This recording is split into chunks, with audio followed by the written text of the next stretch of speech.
favorite show.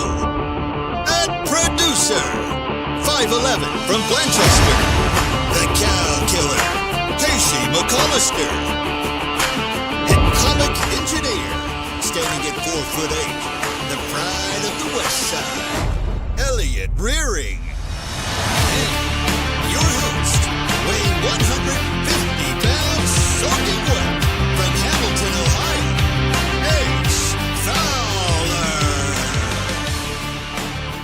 All right, welcome to Clovernook Country Club. Wow. And I didn't know if we were ever going to make it, if we're being completely honest. I didn't know if we were going to get to this point, but here we are. It's a beautiful day. It has not been that way all week out here, so I am very thankful for that. Joined, as always, here with Elliot Rearing. Hey. Tom's in the house How we today. doing, fellas? Tom, Good thank morning. you for coming Wow. out. This I know. is a beautiful day. I'm really excited for us at Chatterbox here today. I mean, it's a big endeavor. Yep. We haven't gone down this road before doing golf, and so, you know, when you're out on a golf course and you're outside, it's not like being inside where you're plugging everything into this or that or whatever it might be. There's a lot of work involved. And we're also doing Miami baseball today. Yep. I know you're on your way there a little later. That's right. So we got a lot going on today. So Reed's we're at really Red glad you're Rocks. here. That's right. Which I hope he enjoyed Red Rocks. It was his birthday yesterday, I so saw- shout I out s- to Reed. I'm sure he's watching the show right now because that's just what Red Rocks, Colorado. that's where he's at. Yeah. Wow. Yeah. Big leaguer. Big. leaguer. He's a big leaguer. He Yeah, is he's a big leaguer. That's a big leaguer. But for those that don't know, obviously we get a chance to cover the Clovernook Open. It's they don't consider it a mini tour event, but it's one of the largest mini tour events, which is basically just a step below the Corn Ferry Tour. And for those that don't know what the Corn Ferry Tour, it is a single, essentially the AA or AAA of golf, and then you obviously have the PGA Tour and Live. So that's kind of where they're at. $100,000 purse will be given out today. The winner, I think, takes home $20,000. So we'll have that coverage with Luke Brennaman. Join alongside yourself. Can't wait, man. At 4 o'clock. So we're so gonna have some fun with excited. that. So excited about it. So excited. So is he. Very nervous. So we'll see how the old boy's doing when he gets out here. 20. Now, imagine this, Tom. I want you to picture this. We're no longer sponsored by a sports book. Hopefully another one picks us up. But imagine this. You sink the winning putt on 18 to take home the cash prize of $20,000. You walk inside, you see it pop up in your bank, you little e-deposit with the check. Nice. You go to FanDuel Sportsbook and you put it all on Reds money line. And in the 8-game streak, what value? What tremendous value that could be for the lucky winner there. Do the math for me here based on the odds tonight, because Sure. I know you've looked at it. I think it's 20. It would be like 20,000 to win like 45,000, somewhere around there. So would you make that bet if you had 20 that popped into your account right now? Sure. 8 in a row losers. Abs- It's got to go the other way sooner or later, right? There's Yeah. not a better line of thinking than they're due, and the Reds are certainly due tonight. By the way, it couldn't get worse. Listen. I've been trying to watch the Reds this past week. I don't remember in my life having a team that was supposedly decent, competitive, and then they have a stretch like this where, respectfully, and I say this with love and I say this with a lot of respect, they don't show up to games. They're not there. Pitching staff does. The pitching staff shows up for the most part. Pitching has been really good. But the bats don't, and that's just the biggest issue, unfortunately, for all of us. Yeah, I mean, listen, I think they have a sub-4 ERA over a 8-game losing streak, and and ultimately it's one of those situations where I think us Reds fans have coped in a situation of trying to explain, like, oh, you know, we can hang on. Listen, your pitching is maybe the most important thing, and if they continue to get good pitching, it'll all work itself out. I was concerned, I think, probably 3 or 4 weeks ago, and I had made the statement on this show, and I know that it got a little ridiculed, and that's okay, but I had said something along the lines that let's just go 13-17 over the next 30 days. You don't bury your season.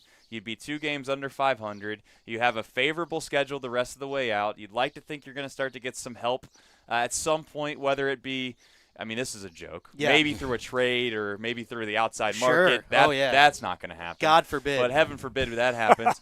But you know, maybe we get some guys back from injury and they find a way to kind of, I don't know, just survive in advance is the best way I can explain it. And right now they are not surviving, and they aren't really advancing either. No. I mean, we are sinking. About as good of a boat anchor. I don't know where to go with this. We've done this song and dance on this show before. Chatterbox Reds has been the same song and dance for the last 2 weeks. You just can't win baseball games with the offensive approaches that they've had. And then you couple in the fact that the but the running mistakes they've had. I think, again, it's hard to crush Elly because he's one of probably the only bright spots this team's had. Yeah. I mean, if they didn't have Elly, you you scratch your head and wonder what they actually do have. Yeah, you're right. But to finish out what I was saying here is just like there is a difference between being reckless on the base paths and being, aggressive, in my opinion. There's a fine line there, and I think that that line gets crossed more times than not. And unfortunately, yesterday it did. And then you have Fairchild, which I know you're a big fan of. Love Fairchild. Man, I'll tell you what. He makes the most notable plays in every game. Maybe not the best plays, but you'll surely notice him when he's not paying attention if a center fielder's catching a ball, if he's in center field and he's not paying attention if anybody's tagging up or not paying attention to the outs. But Fairchild's always there. He's always available. He is. Best abilities, availability, and by God, Stuart Fairchild's available. That he is. I mean, I sit there and I wonder what fans think about this stuff because I know that, I happened to be listening on the radio. I was driving yesterday when I heard Ellie takes off for third. And the only thing that was said on the radio, Cowboy said, that's not good. And there was not another word said about it. On the TV side, Barry, I guess, went into a little bit more. That can't happen. I'm just curious what people think because, look, if I'd have been in the booth, I'm probably going off on the guy. Yeah. Because but you know what? But maybe I'm wrong if I did that. I'm curious what you guys think about this point. Okay, are we supposed to believe is the right thinking here? As Barry pointed out last night. Okay, he'll learn from that mistake and not do it again. Right? Yeah. You're down by 2. You're standing at second base. You've already gotten into scoring position. Granted, the offense is struggling, but one base hit. Yeah. Right? Okay. So, is it one of those where you say, okay, he learned from it this time in the major leagues? Right. Or do you say to yourself, you know what? Give me a break. This guy's been playing baseball since he was 7, right? He did play in the Reds minor leagues for a few years. Wouldn't you think he would know that already? Is that a fair question? I think he's been so successful in his career, and he's played at lower levels, obviously, and he's played at the major leagues now, for essentially coming up on a year. Yep. He's not had talent at those levels that probably made him pay for some of the things that you would consider reckless, right? It almost feels like he's gotten away with it for so long. It's going to take him some time to adjust to the idea that, hey, these guys are going to be able to throw you out. Fair to him, they don't throw him out all that often. No, they don't. But you got to know time and place and score. And unfortunately, I just think that, it's just the situation, right? You can't make the first out at third, and you can't make the third out at third. But that's in what my I'm opinion. asking. And it feels like should this guy at his age, are you going to answer's give him no. a free pass? No, and I'm not suggesting we Right. shouldn't give him a free pass. Yeah. Okay, you hope he does learn from it. But I'm just asking, if you're a Reds fan, right, that you know inevitably other guys you would steal third base with nobody out. The only thing that I would ask, Ellie wasn't the sole reason, and he wasn't even close to the reason that they lost that game yesterday.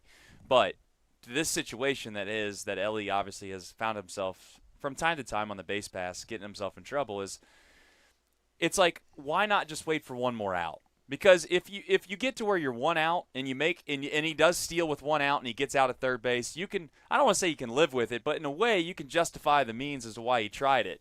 Getting to third base with one out is a significant difference, as we all know, than getting to third base with 2 outs per se, right?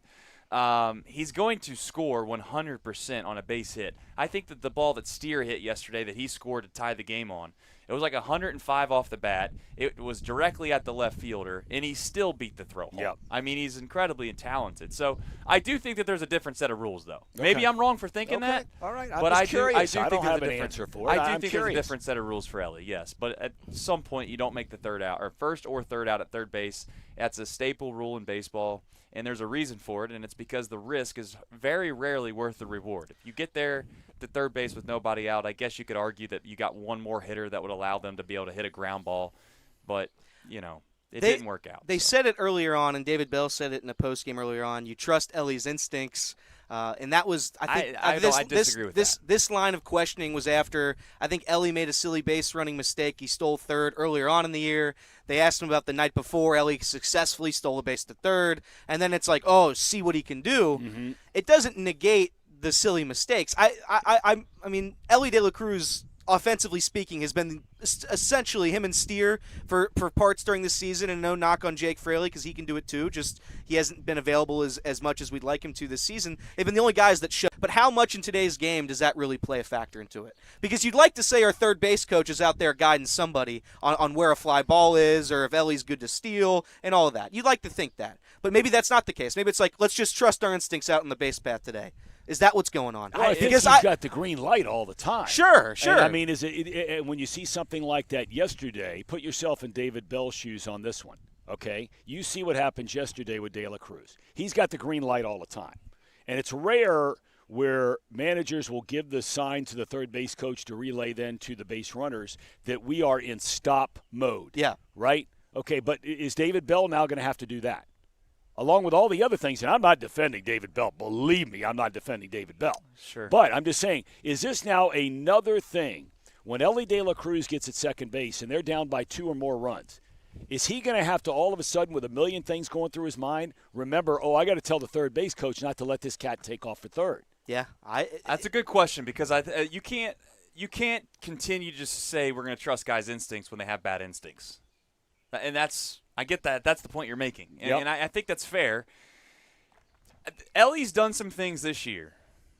First of all, let's be very clear. Ellie's the best player the Reds have. I genuinely believe that. 100%. We're not here to crush. This isn't a conversation so much about Elly as it is just how you go about managing a ball club, more or less.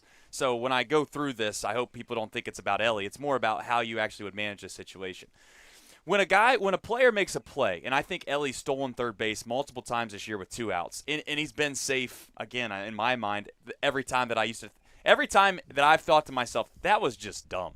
I know he was there. I know he was safe.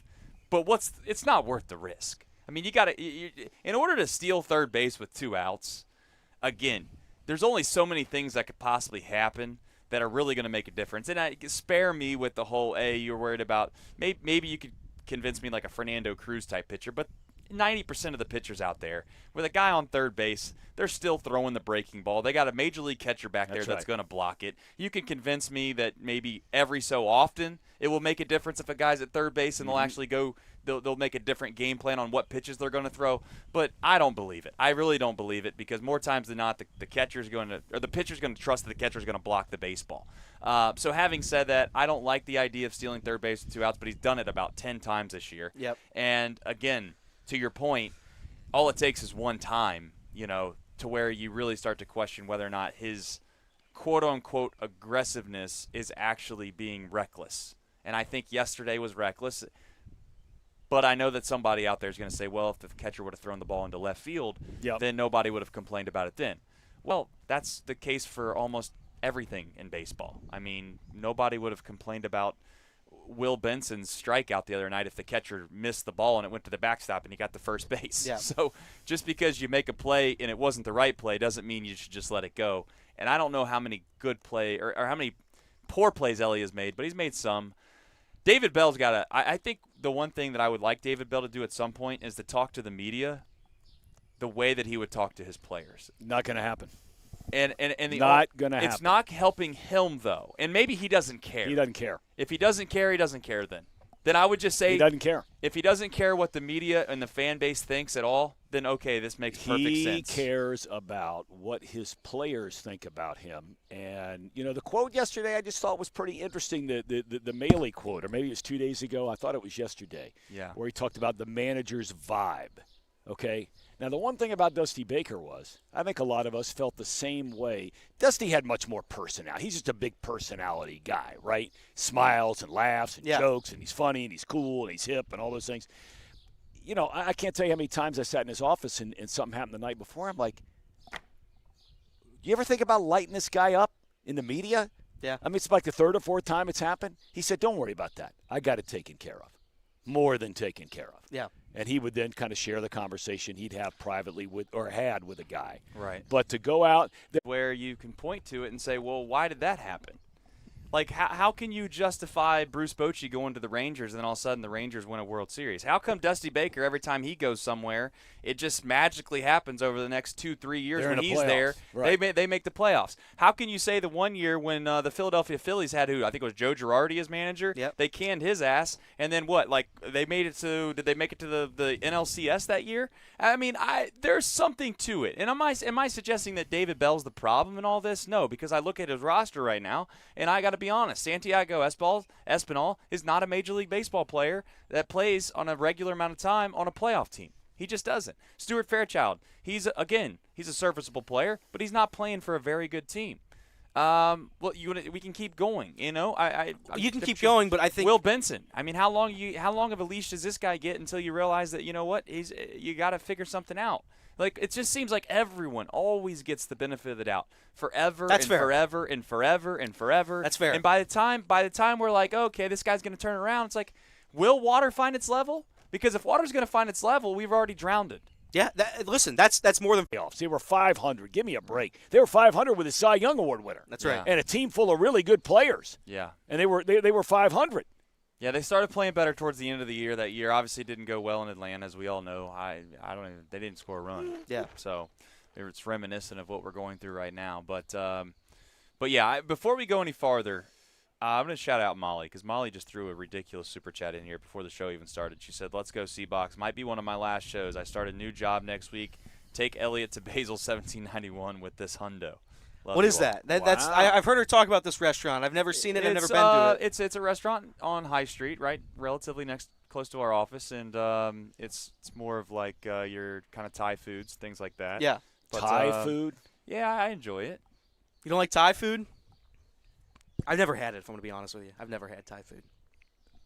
Okay. Have you had Thai food? Well, it's like maybe it's not. And listen, hand up, I don't know what the actual jurisdiction or whatever the category of their food title would be. I just like they got things like pad Thai.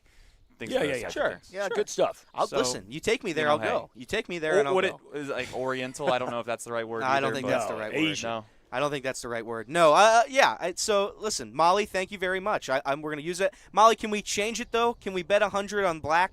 Can we do that instead? Sounds like I think that's more fun. Have you ever considered calling 1-800-GAMBLER? Yeah, I've considered it. I've considered it. But then it's like by the time they answer the phone, I'm just like, I'm already on FanDuel again. So it's like it's too late. So we'll just go right back to By the way, are you getting some side hustle FanDuel? No free ads, but you've mentioned them twice on this show. When we say DraftKings, it's just I know I'm not going to say Betfred, so we can go around the room here and mention sports books. But I just go with the one that's everybody knows the most. So that's the one I do it. Okay. Fair enough. I don't know if you've seen this story. This is a fun little story. Our good friend Reds Daily, it's a Twitter account, Thom, on X.com. They do a FanDuel sports parlay every single game. I think LeCure's the one who cooks it up. LeCure, Sadak, somebody up there in the booth. They give out this parlay and say, hey, bet the Reds parlay on FanDuel. It'll win X amount. It's 1-32 on the year, Thom. Yeah, it is 1-31. They've given it out every single game, and it is one but is it time. outrageous stuff? I mean, I want to be fair before I light into them. But I mean, are they saying that Joe Blow's going to hit a home run? Well, that's it. I mean, some of them are. So some of them are like plus 5,000, 50-1 odds, Thom. Yeah, okay. But some of them are like plus 200. But give me an example, because as you know, I have every vice known to man except for gambling. Yeah. So what would be a one where you say that's got a good chance of happening that they put out there? So what would be like a plus 200? Well, when you go this long without hitting one, now you've entered the realm of like, hey, this is borderline ridiculous. Right, okay. Because listen, if you put out one and it's like plus 500, you don't expect it to hit because you know that you're getting 5-1 on your money. But at the same time, if you bet 5 of 5-1s, you'd like to think that you at some point would hit one, and they're 1 for 30. Oh yeah, which kind of ruins it. It'd been better if they just were 0 for. I will say that, yeah. And by turn it into a bit. To answer your question, Thom, the only thing they could do is like 3 players to get a hit. It would be minus 250 for each player, and maybe you'd get lucky, you get to plus 100, and it would really be worth nobody's time at that point. But that's the only way you could do it. All right, so like tonight though. Yes. Oh, I know what I bet. We talked about this last year, and we had our big Chatterbox sports event out in center field at Great American Ballpark. Yeah. Yes. The guy who pitched that night is pitching tonight for the Giants. I thought Logan Webb. I thought he was the best pitcher I saw last year in the big leagues. Yeah. And at the end of the year, Gallen was on that kind of a roll, right? Zach Gallen with Arizona. Yeah. But I thought just as far as whether it was in person, whether it was on television, I thought this guy was the best pitcher I saw last year. So what I'm getting at from a gambling standpoint Here we go. Okay, what are the odds on if you just wanted to bet money line Reds beating Logan Webb and the Giants tonight? I don't know the number off the top of my head, but I imagine it's around plus 145. Probably plus 150, somewhere around there, because it's Andrew Abbott. So again, the starting pitching for the Reds has been great. We can knock on the offense all we want. The starting pitching has showed up this season, and for the most part has been healthy and available. But to answer your question, probably like plus 150, and I'd take his strikeouts and I'd take the under. Nobody's scoring a run tonight. Final score 1-0. Reds lose a heartbreaker. Mike Yastrzemski hits a walk-off shot into McCovey Cove, whatever that is. If they lose 1-0 tonight, that would mean that they have scored 19 runs in the 9-game losing streak. How long? Plus 130. Sean Connor in the chat. Let us know. Okay. Plus 130. Thank you, Tom, Sean. how long does this go before you say, all right, this is who we are? But what do you know? But in fairness, okay, I mean, look. In fairness, you could make the case that their top 2 hitters, pure hitters on the team, have not had one at bat. Yeah. Okay. Now you can get all upset about Marte. I'd be upset with him if I was running the team or the manager or the general manager or a teammate. I'd be chapped with the guy because you got everybody and his brother. You got 1 million people out there. All you got to do is pick up the phone and say, hey, if I take this thing to work out, is it going to show up on a test? Okay. Come on. But without McLean and without Marte, I don't know how hurt Encarnacion Strand has been this year. I mean, he says that a hand didn't bother him. There was already a broken bone in there. I don't know. I don't believe the CES thing. That situation is so baffling to me. I said it the other day. I know it sounds like a conspiracy theorist type take, but I really don't believe the CES. They re-examined his hand, and now all of a sudden there's a problem that wasn't there before. He was struggling mightily, Yep. and they were looking for a reason maybe to give him a little bit of a break and then give him like kind of a little quick rehab assignment in the minors to try to hopefully get him to rebound in some capacity. But I know this: if he was hitting 400 in the month of April, he would have not gone on the IL, in my opinion. So you think this is a classic phantom IL? That's what you believe? Yeah, I mean, listen. Do I think that there was an injury? Yes. Do I think that there was something that happened previously? To be very clear, yes, I do. Do I think it's the actual real reason as to why they made the decision ultimately to put him on the IL? No, I do not. I do not think if he was hitting the ball well and he said it has not been bothering him. They did an interview with him. It was a little bit awkward. The interview was a little bit awkward. And I think it was one of those situations where they sat down with CES and said, listen, this is the situation.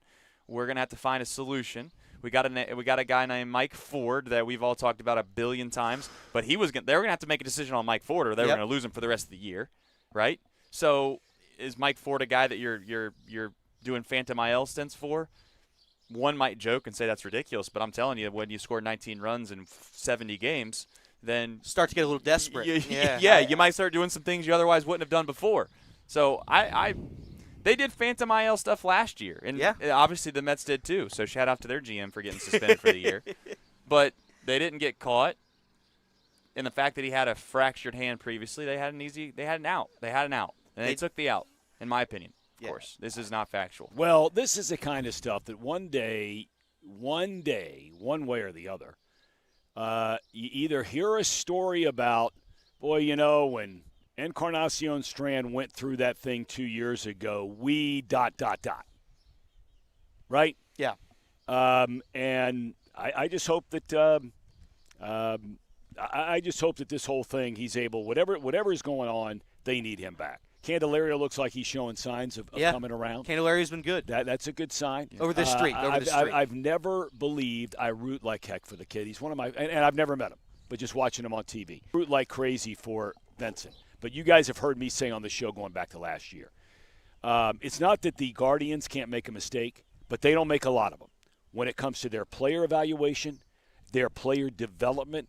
I mean, can you name 3 players on that team? Seriously? No. 3 besides Ramirez. Can you, Stephen Kwan. And here they are. in first place. Yeah. One of the best records in baseball. Yeah. Right? Year after year after year, they're right there in the mix, it seems like, right? I mean, Francona's not there anymore. Now, here we go again. And when the Guardians give up on a number 1 pick with the pure talent and abilities of Benson, I said at the time they got him, I said, I hope the Indians are wrong on this one. They're not wrong much. They're the Guardians, not the Indians. Right. Forgive me. I'm showing my age. That's all right. I mean, he has looked terrible. Yeah, he's been the one guy. He's been the one guy I've been the most disappointed with. I said before the year, I think he could be an everyday player, especially with the injury to T.J. Friedel. I thought he could be an everyday outfielder. I'm wrong. At this point, I'm wrong. The at-bats are not good enough against left-handed pitching specifically. He strikes out the most on the team. We thought it was going to be Elly coming into this season. And by the way, I don't mean to get distracted by what's going on here, but shout out to our guys in this golf cart. They purposefully did not turn it on, and they rolled it backwards. Yeah. Wow. They pushed it down a hill, rolled it backwards in complete silence. Yeah. But back to Will Benson. Little do they know that we're running on. I think Casey's over there. He's pulling all of his hair out. We're running on like 5 megs up or whatever. Yeah. We're powering through. Yeah, listen, the internet here is not great. I Yeah. noticed there was a couple issues there too. Guess who they got? What? Who? If you had to take a guess of all the internet providers in the world, I got who one. do you think I they got one guess for you guys. I bet you do. Because I only have one. Whenever something's wrong with your internet, your power goes out, your cable doesn't work, there's only one company that That's right. consistently and constantly delivers non-satisfaction. Spectrum. Got it. How'd you know? It's always Spectrum. Man, it's always Spectrum. they got show Spectrum. up. They show up and they waste everybody's time. That they do. They take everyone's money and they provide nothing. They'll charge you $1,000 so they can run their stupid little news network on Channel 1, whatever it is. Boy. Let's see the weather guy on Spectrum. I could go do that. I mean, you talk about a waste of a we know job. you I don't could mean do that. to be disrespectful. I can do that. I don't mean to be disrespectful. You have done it. You've been there, done that. I have. Listen. I am the weatherman. I look at my phone just like that guy. And no disrespect. I say that with love and respect, of course. But yeah, listen. Will Benson is a guy coming into this year I thought was going to be an everyday player. He is not that. He's showing what he can do, and what he is, unfortunately, is a bat against right-handed pitching, just like Jake Fraley is. A decent bat against right-handed pitching. Do you watch any sports outside the Reds at this time of year? No. No? No, I don't. I try. Thom? Listen, No? I'll watch the late NBA games if I'm at home, but I have no rooting interest anymore. I used to be a Cavs fan. Yeah. I'm not a big Cavs guy anymore. Right. I'm not a big Dan Gilbert guy. So no, I'm just Reds. What's wrong with Dan Gilbert? Yeah, what is wrong with Dan Gilbert? Well, I mean, what's wrong with him? Last time I checked, haven't they won a championship or two up there since he's owned a team? some would say LeBron won those, but I don't care who won them. He got him on a team. I didn't like how he handled the situation during, and again, LeBron didn't handle it the best with his little mockumentary show that he did on ESPN to announce where he was going.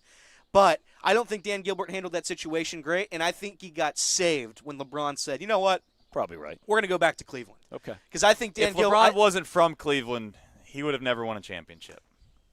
You're correct. right. Correct. And that's You're right. a fact. I think Dan Gilbert, he'd be regarded as one of the worst owners in sports. Okay, had but LeBron again, not you, saved but their again, you franchise. can't have it both ways. Yeah, I mean, he did win. Sure. You can't He have did it win. both. He did win. And I after can't say it LeBron anymore. is I can't gone, say it they've gone anymore. through a whole rebuild, and here they're 1-1 against a top seed in the Eastern Conference Final. I watched the end of the game. They kicked their tail last I night. watched that game last night. They play great defense. I'm not a big NBA plays defense guy, but in the playoffs they certainly do. And the Cavs played great defense. The Celtics were taking it down to the wire every single possession. I brought this up for 2 reasons. One, Anthony Edwards. I don't know if you've really got a chance to see him play a whole lot. Not a whole lot. I do.